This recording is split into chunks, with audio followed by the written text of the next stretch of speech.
皆さん、こんにちは。本当にお久しぶりです。あっという間にもう秋になって年末が近くなりましたね。はい。そういうことで、手帳の季節がやってきました。はい。手帳好きとして私もものすごく今、すごく手帳会議とか、いろいろノートの紹介とか、いっぱいやりたいんですけど、まだそこまでの余裕はない状態ではありますね、正直に。で、それでも、やっぱりちょっとなんかこの季節に手帳関連の動画を載せないといけないっていうところもあるので、ちょっと急いで撮ってるんですけど、はい。で、今日ちょっと紹介したい、手帳っていうのは、最近私が持ち歩きで使ってる手帳をご紹介したいと思ってます。はい。で、実際、皆さん前回の動画でご紹介したように、フランクリン・プランナーのコンパクトサイズを、この、ブレーリオの、バインダーに入れて、母艦手帳として使ってます。もちろんこれは家に置いて使ってるし、そして、母艦手帳はもうフランクリン・プランナーでもほぼ定着しているというところなので、正直、この手帳の季節、年末になってても、新しいリフィルを買うなり、リフィルを買うんですね。新しい、手帳を買うなり、いろんな、本当に、今まで使ってなかったものを挑戦するとか、そういうものはあんまりないんですね。だから、ある意味ワクワク感は減ってるんですけど、自分の性格上安定感がもっと大事な人ではあるので、すごく、ちょっと定着してるっていう、自分なりに毎年同じ企画、同じシステムで、いろいろ時間が溜まっていくっていうことはすごく個人的には好きなんですね。で、ただ、これの変化がないんですけど、持ち歩き手帳は結構しょっちゅう変えてる方ではあります。どうせ持ち歩きだし、その、季節とか、その状況によって、なんかこう、環境っていうのがあるじゃないですか。なので、荷物が増えちゃいけないとか、サイズが、小さい方がいいとか、大きい方がいいとか、情報いっぱい入った方がいいっていうのが、シーズンごとに結構変わったりもするので、その状況に応じて使ってるのもあるんですけど、サイズっていうのも結構、いろいろ、そしてサイズだけじゃなくって、たまに、皆さんよくご存知だと思うんですけど、この動画を見ていらっしゃる方々はそうだと思うんですが、結構、たまにこのバインダーが使いたいとか、この色を使いたいとか、こういうデザイン使いたいっていう気分転換的な部分はあるんですよね、正直。で、も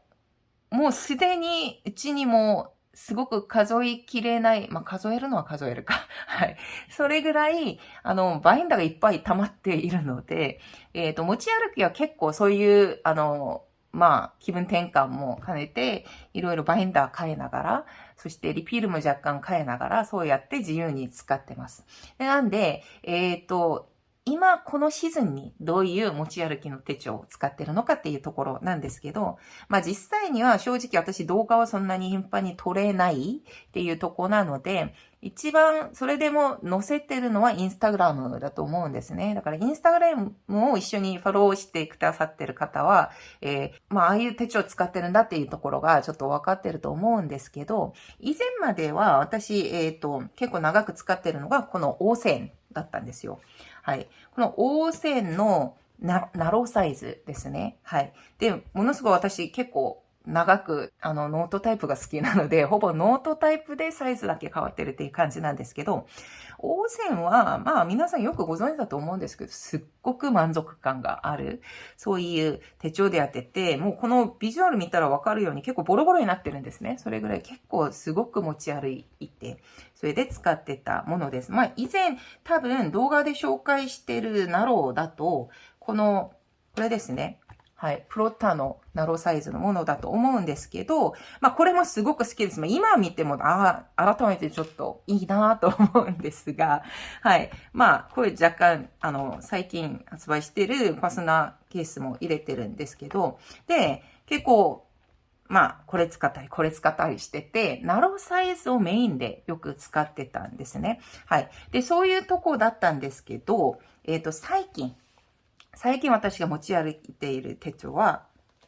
この手帳です。はい。ちょっと規格が、横幅は多分似てるんですけど、縦の長さがちょっと若干違いがあるんですね。はい。これ多分知ってる方は結構いらっしゃると思うんですけど、これはシステムダイアリーっていう、手帳です。はい。多分使ってる方はそんなに多くないと思うんですけど、でも多分インスタグラムとかいろいろ手帳好きの方々の中では使ってる方も結構いらっしゃるんですね。はい。で、私ももちろん多分これ最初に使ってたものは基本であるはい、これを使ってたんですよ。はい。で、これもすごくいいですね。そんな高くもなく安いし、それでまた結構快適感もあってて、で、最初は結構、これ方眼の、リピールがあるので、こっちなのかな多分。はい。こういう方眼とかもあるし、こういう方眼も普通にリピールにあるので、結構、私、野鳥としてて、異物の約束とか、A とか、記録よく取る場合もあるので、そういうところによく使えるんだなっていうところもあって、結構愛用してたんですけど、後で結構これ気に入ってて、革のバインダーも、購入して結構使いましたね。1年近く行くんですかね。はい。で、なんですけど、これを、多分前にインスタでも何回かちょこっと登場してたんですけど、これは、学校で、学生管理とか、いろいろ、ゼミ生たちの、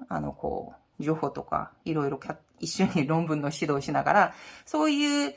内容を中心に結構使ってたノートに近い、そういうことでした。はい。そうだったんですけど、なぜこれを使うようになったのかっていうのは、ちょっといろいろ段階があってて、はい。サイズ的には本当に、こっちもすごく問題ないですね。で、ナローサイズでよく使ってたのが、もちろんいろんな情報を入れたり、そして授業関連のものも入れたりするのもあって、そのサイズが大きくなってナローになってったんですが、で、そこに多分持ち歩きで、使ってたのが、これですね。はい。フランクリンプランナーを、母艦でも使ってるんですけど、で、家に置いて使ってるから、多分、同じシステムで書いた方が、毎日書いてきて一日を整理するのに、すごく、一番効率的だったっていう経験があったので、結局、フランクリンプランナーをそのまんま、ナローサイズに入れて使うようにしたんですよ。で、ただ、ナローサイズのフランクリンってないじゃないですか。はい。っていうことで、ポケットサイズを以前、M6 サイズのサイズに切って使ってたんですけど、そういうものは結構何ヶ月も作っといてたので、それをそのまま、このナローサイズに貼って使ってたんですよ。で、1日2日。っていうところだったので、貼っても、裏側が、白紙のところがあるので、メモのページがあるので、1日1ページでは使えるっていう形で結構快適に長く使ってたんですね。で、最初は、もともとこういう形じゃなくて、ここのマンスリーこういう感じでメモマを使ってるんですけど、このような、メモマもあるし、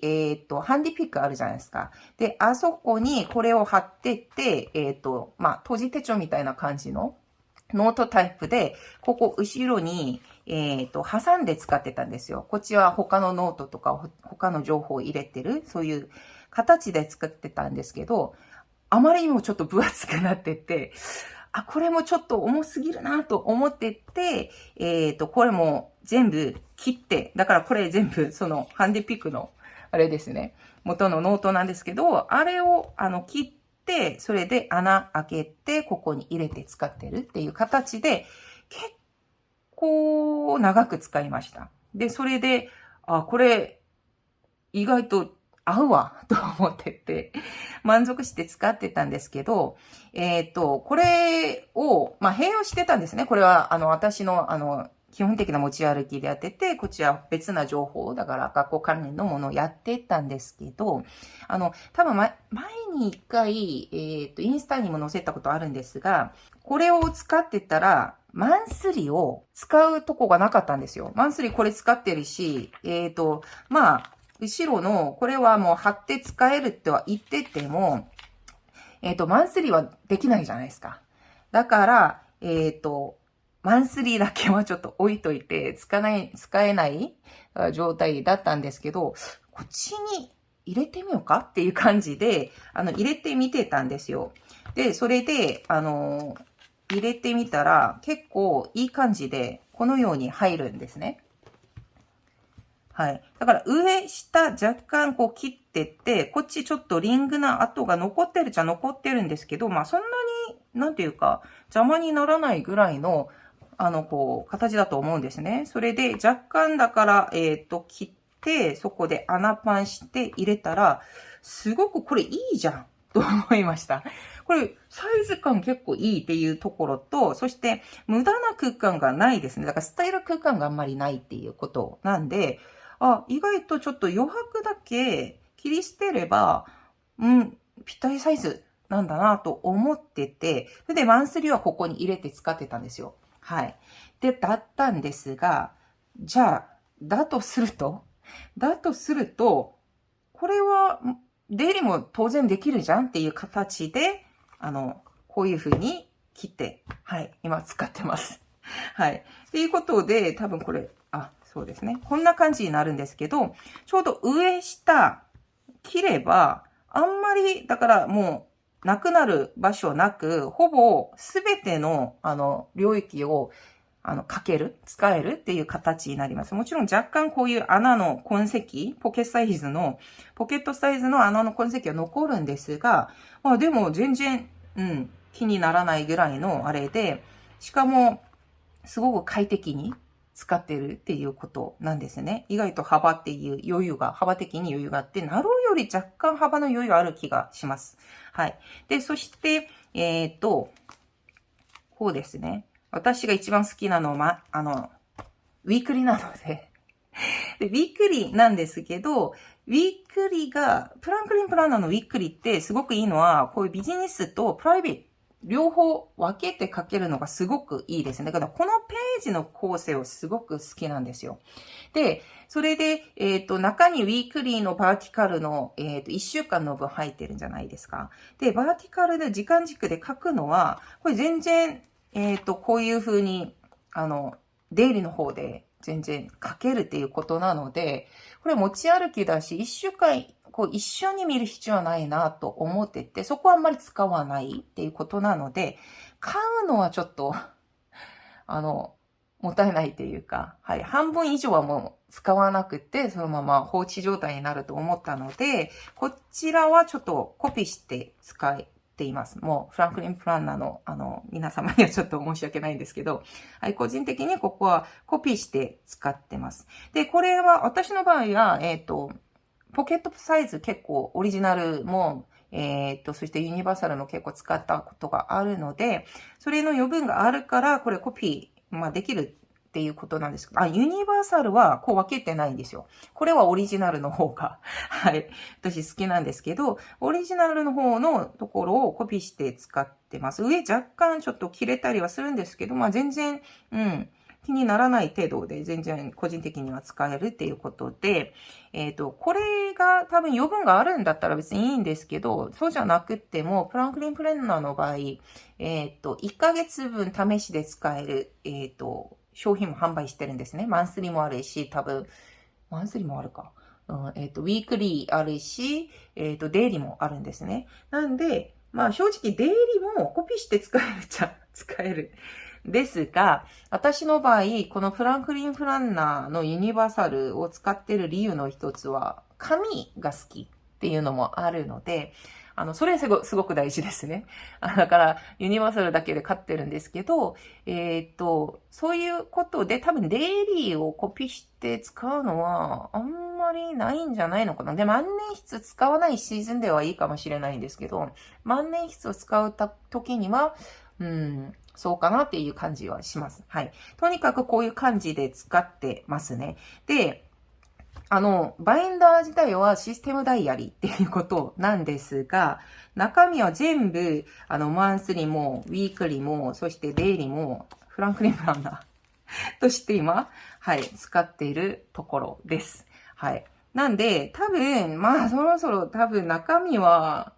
今後もちょっと定着していくんだろうなとは思うんですね。もちろん、じゃ他のノートとか、この用途では別なリピールもいっぱい使ったり、そして私の場合、フロッターのDPOC すごく好きなので、特にトゥードゥリストとか、そういう、まあ、例えば、ナロサイズはずっとなんか今でも持ち歩いて使ってるので、まあ、いっぱいこうやって使ってる中身は全部プロッターの方が多いんですね。紙自体が結構好きなので、そうだし、まあ、後ろのね、読書の記録とかも全部フローターでこうやってるので、それもずっと続けて使うとは思うんですけど、こう手帳としてスケジューリングとか、そういう意味で使ってるのはほとんど多分フランクリンプランナーで定着してるのかなっていう気はしますね。そういうシステムが私のライフスタイルっていうか生活パターンにちょっと合ってるんじゃないかなっていうのを最近結構考えてます。なので、これ使ってるんですけど、で、そこプラス、じゃあなぜサイズだけでこの、ね、こんなに、8つも穴開けないといけない。この、ダイアリー、手帳を使ってるのかって聞かれるかもしれないんですけど、私がこの手帳を使って一番満足してるところは、やっぱり、なんていうか、リングっていうか、サイズっていうか、ま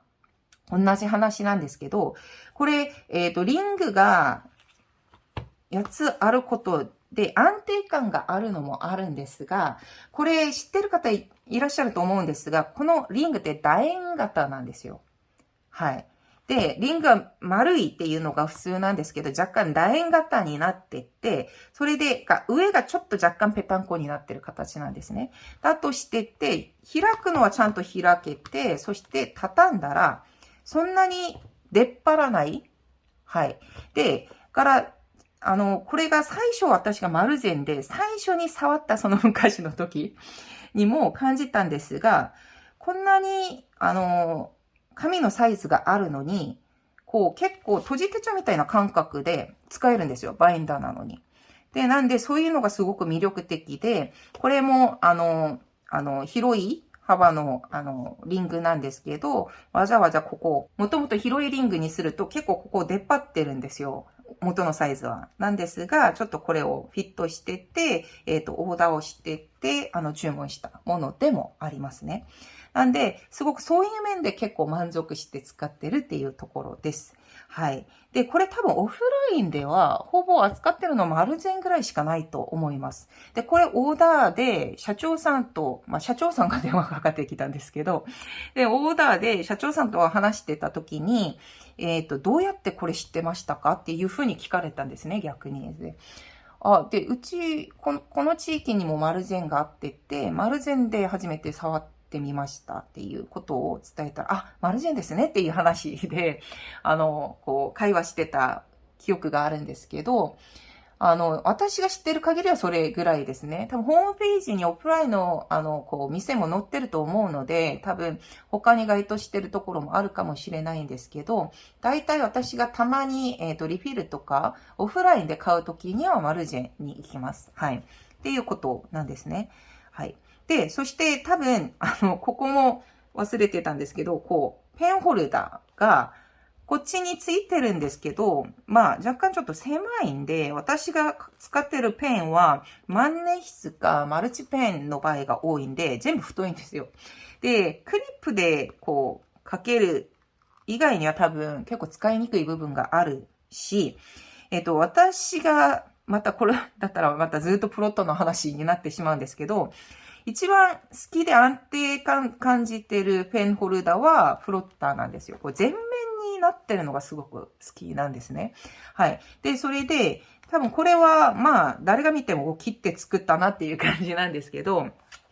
ナローサイズは若干狭いんですね。で、これはバイブルサイズを切ってます。はい。で、バイブルサイズは結構余裕持ってきて穴パンできるし、そして、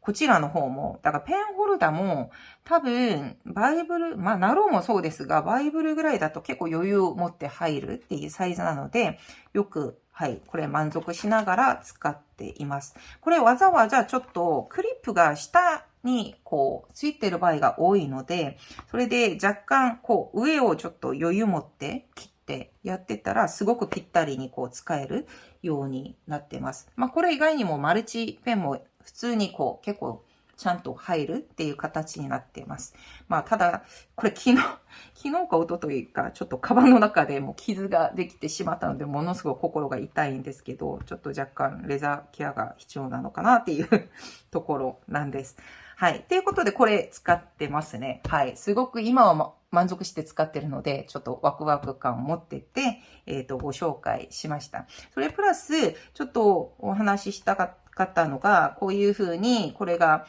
システムダイオリの場合は、ポケットサイズに結構意外とぴったりサイズっていうこと。で、ただ多分上も下も切らないといけないし、ここも切らないといけないんですね。だから、何回もこう、なんていうか時間かけてちょっとリピールを自作しないといけないっていう、苦労はあるんですけど、まあその分私の場合満足感があるし、まあ皆さんよくご存知のように私の場合結構いろいろ切って入れてサイズ、リサイジングするの結構好きなんですよね。それがぴったりになった時すごく、なんていうかものすごく楽しんでるっていうところがあるので、はい。まあそういう意味でもいろいろちょっと満足しながら使ってます。はい。ということで、多分皆さんがあんまり使ってない、ものだと思うので、あんまり共感はできなかったかもしれないんですけど、まあ次回の、動画で、フランクリン・プランナのこのサイズに関する話、そして、以前、私が多分動画載せますって約束したはずだったんですけど、韓国と日本のフランクリンプランナーが同じサイズもあって、ちょっと違うシステムもあるんですよ。で、そういう意味で、私、8月に韓国に出張行って、わざわざ韓国の、フランクリン・フランナーの、日本にないサイズのリフィールを買ってきたんですね。皆さんにご紹介しようと思って。で、忙しくてそれ取れなかったんですけど、それ含めてちょっと、フランクリン・フランナーの、海外のフランクリン・フランナーとの違いっていうのをちょっとご紹介する、動画を一つ撮ろうと思っています。それと、プラス、一つまた予定してるのが、パンチ。穴開けパンチなんですけど、多分皆さんいろんな種類の穴開けパンチ持っていらっしゃると思うんですね。私も結構、何種類か結構いっぱい持ってるんですけど、いろいろ6穴の場合には問題ないんですよ。いろんな製品が出てるし。なんですけど、これ8の場合には、昔はあったんですね。これ、バインデックスからも出てたので、そこから出してるパンチがあって、私もちょっとなんかこう、メルカリとかで出ないんだろうなと思ってめちゃくちゃ結構見たり検索したりもするんですが、